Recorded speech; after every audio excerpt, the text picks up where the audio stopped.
Logical reasoning के सिर्फ और सिर्फ 6 एमसीक्यूज है। Assalamu alaikum. I'm Dr. Hira Usman doing my MBBS from SIMS Lahore. Welcome to Ultimate MDCAT Success Series. If you want to score 190 plus in MDCAT, pause this video right here and hit the subscribe button so you don't miss even a single video. अब मैं आपसे एक बहुत important बात करने लगी हूँ। अच्छा, अब देखो हम लोगों ने लॉजिकल रीजनिंग को फिर भी करना कैसे है, क्विक सी वीडियो है, जल्दी से इसको देख लेते हैं। एक बहुत इंपॉर्टेंट ट्रिक इसमें बताने लगी हूँ। अच्छा, सबसे पहले ना आपको कॉन्सेप्ट्स पता होने चाहिए कि लॉजिकल रीजनिंग में बेसिक पैटर्न्स क्या है, एनालॉजीज कैसे, सीरीज कैसे, नंबर सीरीज है, अल्फाबेट सीरीज है। अच्छा, सीरीज में से ना सवाल जरूर आ रहे हैं, अल्फाबेट हो गए, कोई सब्ट्रैक्शन वाली है, कोई एडिशन वाली, यहाँ से सवाल जरूर आ रहे हैं। आपको पता होना चाहिए बेसिकली कि क्या क्या हमारे टॉपिक से जहाँ से सवाल आ सकता है, कोई पजल टाइप, डायग्राम, इस तरह का भी आ सकता है। लॉजिकल रीजनिंग ना सबसे ईजी है, ये 6 नंबर मुफ्त के नंबर है, कॉमन सेंस वाली बातें। ये गलत करके आया ना कोई तो उसको ना ये नंबर जाया करने वाले है ही नहीं यार। 6 नंबर हैं, 6 नंबरों से मेरिट कहाँ से कहाँ पहुंच जाता है, इसलिए ये नंबर बेहद से ज्यादा जरूरी, ये नहीं जाया करने। कॉमन सेंस वाली चीजें, ठीक है, कोई भी ज्योमेट्रिक मतलब कोई इमेज आ सकती है, आपको बस समझ आ जाएगी, इजी होती है लॉजिकल रीजनिंग, बहुत ज्यादा हाई डिफिकल्टी की नहीं होगी।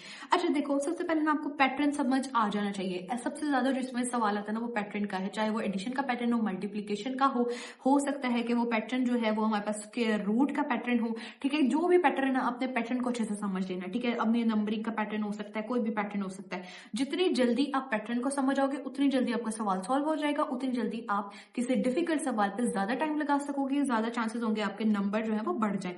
अच्छा, अब एक बहुत इंपॉर्टेंट चीज, सबसे पहले ना आपको जो, अगर आपको फर्ज करो कि लॉजिकल रीजनिंग में कोई ऐसा सवाल आ गया जो आपसे हो ही नहीं रहा, तो आपने जो गलत आंसर है ना, आपको लग रहा है कि यार ये तो पक्का गलत है, उसको सबसे पहले एक्सक्लूड करो और बाकी जो क्वेश्चन रह गए हैं फिर आपको उसको 2 या 3 ऑप्शन आ जाएंगे तो आप इजीली उनको सॉल्व कर पाओगे, ठीक है। जो रॉन्ग वाला है उसको सबसे पहले निकाल दो और फिर बाकियों में से सॉल्व करो।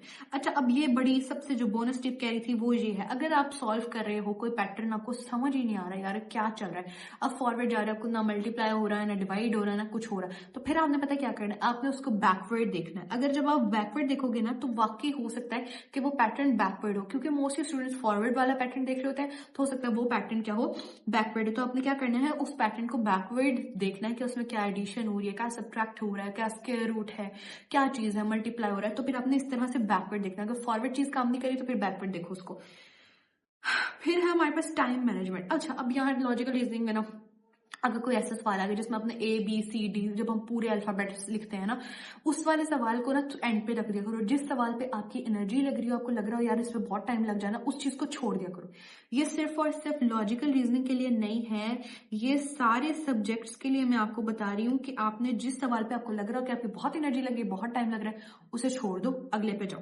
क्योंकि नंबर तो हर सवाल के सेम है ना, जितने ज्यादा क्वेश्चंस कर सको उतने करो। अगर किसी सवाल पे अड़ गए हो, सॉल्व नहीं हो रहा, उसे छोड़ दो, एंड पे हो सकता है आपके दिमाग में वो चीज क्लिक कर जाए और आपको वो आ जाए। अच्छा, अब सबसे इंपॉर्टेंट जो चीज है ना लॉजिकल रीजनिंग में, जितनी ज्यादा प्रैक्टिस करते रहोगे, एक अच्छी सी प्रैक्टिस बुक लो, ठीक है। कोई फ्री मटेरियल पड़ा होता है, अब फ्री मटेरियल कहाँ से लेना, वाइज गोट, ये हमारी फ्री वेबसाइट है, इस पे काफी ज्यादा फ्री मटेरियल पड़ा होता है। और व्हाइट कोड वॉरियर्स के सेशन में हम लोग भी आपको काफी ज्यादा मटेरियल प्रोवाइड करते रहेंगे प्रैक्टिस के लिए, और हमारे पास टेस्ट भी हैं, हम लॉजिकल रीजनिंग के टेस्ट भी आप दे सकते हो, ठीक है। और लॉजिकल रीजनिंग हमारी जो व्हाइट कोड वॉरियर्स में है वो पढ़ाई है हमारे सर जुनेद ने पढ़ाई है, ठीक है। और आप वो उन्होंने काफी ना अट्रैक्टिव वे में उसको पढ़ाया, तो आप लोग वहां से भी देख सकते हो। उन्होंने काफी अच्छे लेक्चर्स दिए, तो इमेजेस काफी ऐड की हैं और काफी ज्यादा चीजें ऐड की है, तो आप लोग वहां से वो लेक्चर्स भी हमने काफी अच्छे प्रोवाइड किए।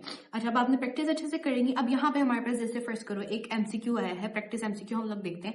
इसमें सबसे पहले तो आपको इसका पैटर्न पता होना चाहिए कि ये एडिशन का पैटर्न है, मल्टीप्लीकेशन का पैटर्न है, या कैसे भी पैटर्न आ रही है, हम इसको देखते हैं। अब ये हमारे पास जो पैटर्न है ये डिफरेंस का पैटर्न है, और इसमें हमारे पास जो आंसर बनता है वो हमारे पास 42 बनता है। अच्छा, अब यहाँ पे एक तो इस तरह के क्वेश्चन आगे पैटर्न वाले ABCD फलां फलां जो भी पैटर्न है वो सॉल्व करना है। अब जो कुछ क्वेश्चन होते हैं वो इस तरह से होते हैं। अब ये वाले क्वेश्चन ना मेरे फेवरेट है, मैं आपको एक क्वेश्चन समझाती हूँ। देखो, आप लोगों ने ना लॉजिकल रीजनिंग में बेसिक एक चीज बच्चों की होती है कि आपने स्टेटमेंट को समझना। जब स्टेटमेंट समझ आए तो मतलब आपका क्वेश्चन यूं चुटकियों में हो जाना सॉल्व, फिर कोई मसला नहीं हो। अब देखो वो कह रहा है ऑल डॉक्टर्स आर प्रोफेशनल्स। अब यहाँ पे इसकी कोई लॉजिक नहीं लगती, बस आपने डॉक्टर्स को D से लिख लो, प्रोफेशनल को P से लिख लो, रिसर्चर है उसको R से डिनोट कर लो, ठीक है।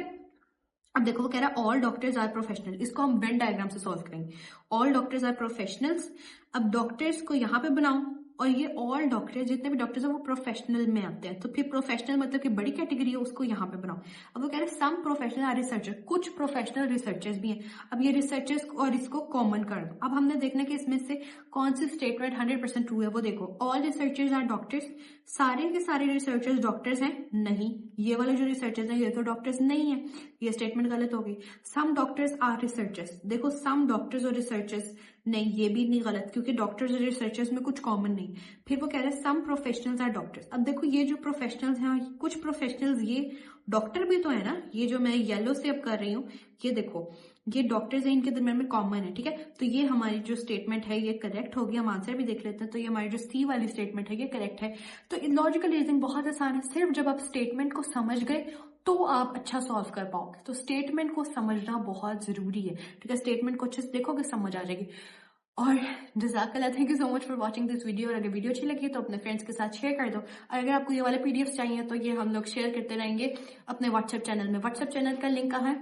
डिस्क्रिप्शन में, ठीक है।